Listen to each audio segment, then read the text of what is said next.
말띠는 12띠 중 7번째 띠로 5년생을 가리킨다.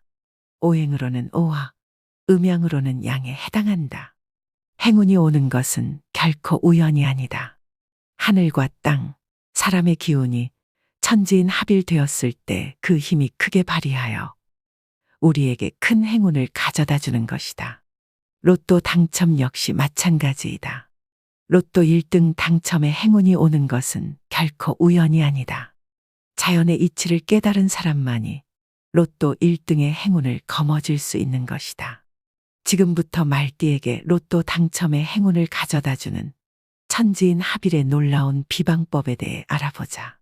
비법에는 어렵고 복잡한 것이 더 많지만 비록 쉽고 간단한 것이라도 효험이 없는 것이 아니다. 항상 정도는 기본에 있는 것이며 더욱 중요한 것은 실천에 있다는 것을 명심해야 한다. 이것을 꾸준히 실천한다면 말띠에게 로또 당첨의 행운은 반드시 찾아올 것이다. 로또 당첨의 행운은 횡재수를 의미한다. 이때 횡재수에서 돈은 편재라고 부른다. 편재는 한자로 치우칠 편, 재물재를 사용하여 한쪽으로 치우친 재물을 뜻한다. 편재는 사주에서 일확천금의 돈으로 해석된다. 이 편재운이 들어온다는 것은 사주에서 일간이 오행을 상극하는 힘이 강할 경우를 말한다. 일확천금의 돈을 거머쥐는 편재운을 받기 위해서는 우선 오행의 상생과 상극에 대해 이해할 필요가 있다. 여기서 오행이란 목화토금수의 5가지 요소가 음양의 원리에 따라 운행함으로써 만물이 생성하고 소멸하게 되는 것을 말한다. 오행의 이 5가지 요소는 서로 상생과 상극이라는 2가지 상호작용을 통해 서로 영향을 주고받으며 순환한다. 오행의 상생과 상극을 자세히 풀어보면 다음과 같다. 상생은 한 요소가 다른 요소를 도와주고 성장시키는 관계이다. 나무는 불 속에서 활을 타오르며 불을 살려준다. 목이 활을 생하게 하니 목생화이다. 불은 무엇이든지 재가 될 때까지 태워 흙으로 돌아가게 한다. 화가 토를 생하니 화생토이다. 흙은 억겁의 시간을 견디며 흙 속에서 바위나 금속이 생겨나게 한다. 토가 금을 생하니 토생금이다. 바위는 스며드는 물을 품어 정화시키고 다시 바위 틈으로 맑은 샘물이 솟아오르게 한다. 금이 수를 생하니 금생수이다. 물은 나무를 살리고 성장시킨다. 수가 목을 생하니 수생목이다. 상극은 한 요소가 다른 요소를 이기고 억압하는 관계이다. 나무는 흙에 뿌리를 내려 흙을 가르고 파헤친다. 목이 토를 극하니 목극토이다. 흙은 흘러가는 물을 막아 억압한다. 토가 수를 극하니 토극수이다. 물은 타오르는 불을 이겨 꺼지게 한다. 수가 화를 극하니 수극화이다. 불은 금속을 녹여 제압한다. 화가 금을 극하니 화극금이다. 금속은 나무를 찍어 쓰러뜨린다. 금은 목을 극하니 금극목이다. 이렇게 사주에서 일간이 오행을 극하는 경우 편재운이 들어오고 일확천금의 행운이 들어오는 것이다. 로또 복권의 당첨금은 숨겨져 있는 재물을 의미한다. 거액의 돈이 사람들의 눈을 피해 땅속 깊은 곳에 꽁꽁 숨겨져 있는 것이다. 그렇기에 로또 복권 당첨금은 흙의 기운을 가졌으며 오행으로는 토에 해당한다. 오행의 순환 원리에서 토를 극하는 것은 목이다. 나무는 흙에 뿌리를 내려 가르고 파헤친다. 목 기운을 이용할 줄 아는 사람만이 흙을 파헤쳐 땅속 깊은 곳에 숨겨진 재물을 찾아 꺼내고 자신의 것으로 만들 수 있는 것이다. 이제 자연의 이치와 만물의 순환 원리를 이해했으니 이를 이용하여 땅속 깊은 곳에 숨겨진 재물을 꺼내 올리는 구체적인 방법에 대해 알아보자. 첫 번째, 토를 극할 목을 찾아야 한다. 일상에서 가장 쉽게 구할 수 있는 나무는 종이다. 종이는 나무로 만들었으니 오행으로 목에 해당한다. 그러나 얇디 얇은 종이 그 자체는 아직 아무 힘도 발휘하지 못한다.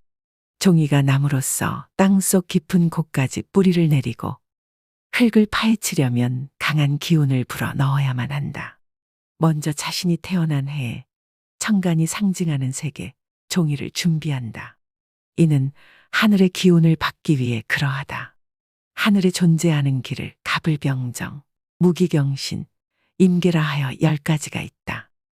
경오년은 60갑자로 헤아리면 7번째 해이다. 천간이 경이고 지지가 오인해로 백색을 상징한다. 경오생은 1930년, 1990년 흰색 말의 해에 태어난 사람이므로 흰색 계열의 종이봉투를 준비한다. 임오년은 60갑자로 헤아리면 19번째 해이다. 천간이 임이고 지지가 오인해로 흑색을 상징한다. 임오생은 1942년, 2002년 검은 말의 해에 태어난 사람이므로 검은색 계열의 종이봉투를 준비한다. 갑오년은 60갑자로 헤아리면 31번째 해이다. 천간이 갑이고 지지가 오인해로 청색을 상징한다. 갑오생은 1954년, 2014년 푸른 말의 해에 태어난 사람이므로 파란색 계열의 종이봉투를 준비한다. 병오년은 60갑자로 헤아리면 43번째 해이다. 천간이 병이고 지지가 오인해로 적색을 상징한다. 병오생은 1966년, 2026년 붉은 말의 해에 태어난 사람이므로 빨간색 계열의 종이봉투를 준비한다. 무오년은 60갑자로 헤아리면 55번째 해이다. 천간이 무이고 지지가 오인해로 황색을 상징한다. 무오생은 1918년, 1978년 황금 말의 해에 태어난 사람이므로 노란색 계열의 종이봉투를 준비한다. 두 번째, 자신이 태어난 해의 지지가 상징하는 반한살 방향을 알아야 한다. 이는 땅의 기운을 받기 위해 그러하다.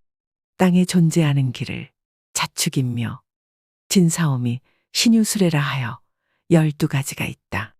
이것은 땅을 지키는 12지신을 의미한다. 말띠의 지지인 오의 반한살 기운이 머무는 자리는 남쪽과 서남쪽 사이의 남남서 방향이다. 시계 방향의 7시 방향으로 이해하면 될 것이다. 집 중앙에서 나침반을 들고 방위를 측정하면 된다. 나침반이 없을 경우 핸드폰 나침반 어플을 이용해도 좋다. 반한살은 한자로 움켜잡을 반, 말 한 장 안을 쓰며 말 한 장을 움켜잡은 대로 말이 잘 따라가게 되니 내가 바라는 대로 말을 잘 듣는다는 의미가 있고, 이는 재물이 들어오면 내가 바라는 대로 움켜잡는다는 뜻이다.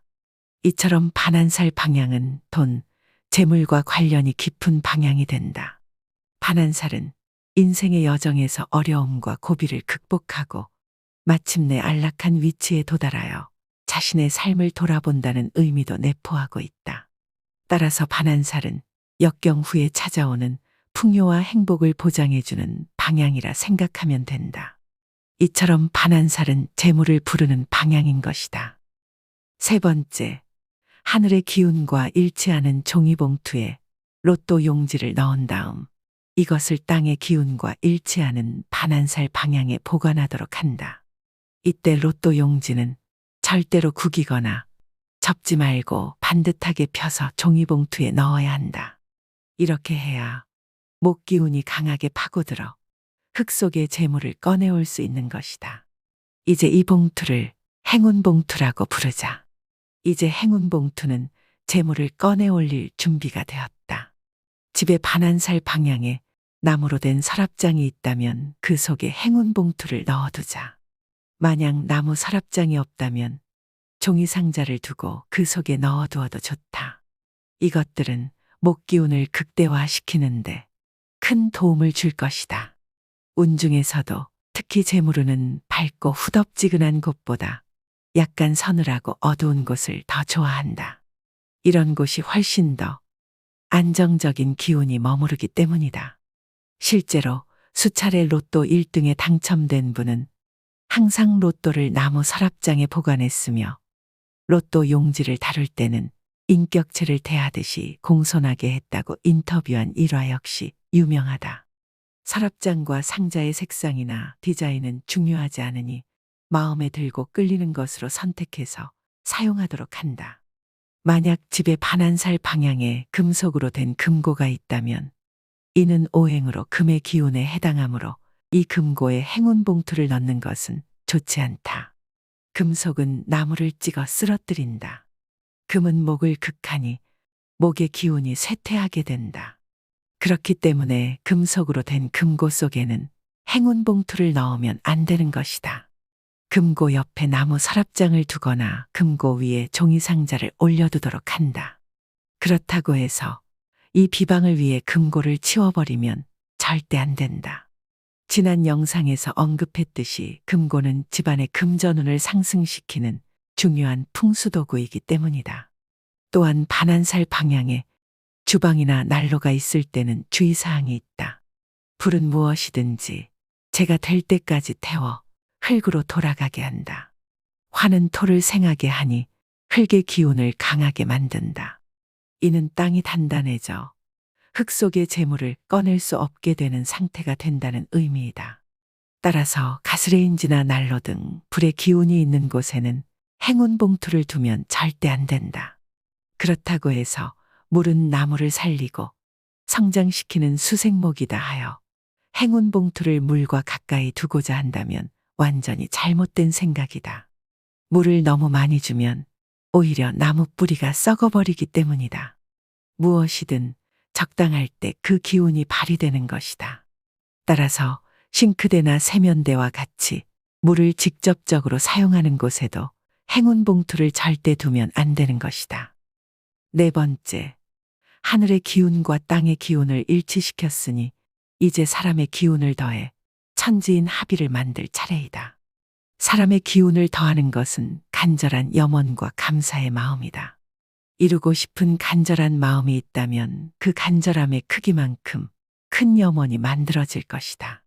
그러나 그 염원이 아무리 크다 한들 마음속에만 두고 아무것도 하지 않으면 절대 이루어지지 않는다. 옛말에 우는 아이 떡 하나 더 준다는 말이 있다. 이는 간절히 원하거나 적극적으로 요구하는 사람에게 무엇인가를 더 주기 마련이라는 의미이다. 꼭 필요한데 말도 못하고 주겠거니 하고 기다리기만 하면 상대방은 절대 알지 못한다. 상대방도 필요 없겠거니 하고 결국 아무것도 주지 않게 되는 것이다. 똑같은 아이지만 우는 아이에게 더 손길이 가고 더 마음이 가는 법이다. 얌전하게 있는 아이는 억울하겠지만 그것이 세상의 이치인 것이다. 하늘이 알고 땅이 알 때까지 적극적으로 요구하자. 내 속에 있는 간절함이 얼마나 큰지 보여줄 차례이다. 먼저 행운 봉투 겉면에 당첨금이 생기면 꼭 하고 싶은 일, 베풀고 싶은 일, 갚고 싶은 일 등을 구체적으로 적자. 그리고 반드시 이루어진다고 확신해야 한다. 반신반의하는 마음이 아니라 결정적인 믿음이 있어야 한다. 자꾸 물러서는 마음이 든다면 이는 처음부터 잘못된 것이다. 온몸과 온 마음을 다해 진심으로 간절히 원해야 한다. 억지로 지어내는 마음이 아니라 마치 목마른 사람이 물을 찾듯이 진심에서 우러나는 간절한 마음으로 전심전력으로 매달려야 한다. 지난 삶을 버리고 새롭게 거듭나겠다고 굳게 맹세하며 간절하게 기도해보자. 기도는 가능한 한 매일 같은 장소, 같은 시간, 같은 방법으로 하는 것이 좋다. 작은 물방울이 단단한 바위에 구멍을 내듯이 간절한 마음으로 정성스럽게 계속 기도한다면 이루고자 하는 것은 반드시 이루어질 것이다. 이번 주에 당장 당첨되지 않았다고 포기하지 말고 로또 1등 당첨의 행운을 거머쥘 때까지 계속해서 기도해야 한다. 내가 얼마나 간절한지를 보여주어야 하는 것이다. 몇 번이고 찾아와 부탁하는 사람에게는 반드시 마음이 기울어지는 법이다. 또한 불평하는 사람에게는 항상 불평할 일이 생기고 감사하는 마음이 넘치는 사람일수록 감사할 일이 자꾸 생긴다. 작은 덕이나 큰 덕이 생길 때마다 감사함을 절대 잊어서는 안 된다. 나를 도와준 그 사람에게, 그 환경에, 그 자연에 잘 이겨낸 나 자신에게 항상 감사할 줄 알아야 한다. 작은 복에 감사할 줄 아는 사람에게는 하늘도 감동해 반드시 큰 복이 내려진다는 것을 잊지 말자.